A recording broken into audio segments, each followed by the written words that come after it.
Менің есімім Гүлдана, жасым 65 жаста. Осыдан 2 жыл бұрын инсультпенен ауырып дәрігерге түскен болатынмын. Бірақ соған қарамастан қан қысым бәрібір де сақталды, бірде жоғарылап, бірде төмендеп тұрды. Үрей пайда болды, ұйқысыздық пайда болды. Сондықтан дәрігерлік емнен әбден шаршағандықтан мен осы Marine Health компаниясының өніміне жүгіндім.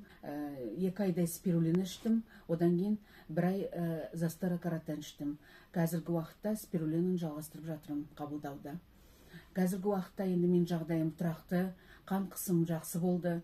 Мүлде қазір қан қысымының дәрілерін қолданбаймын.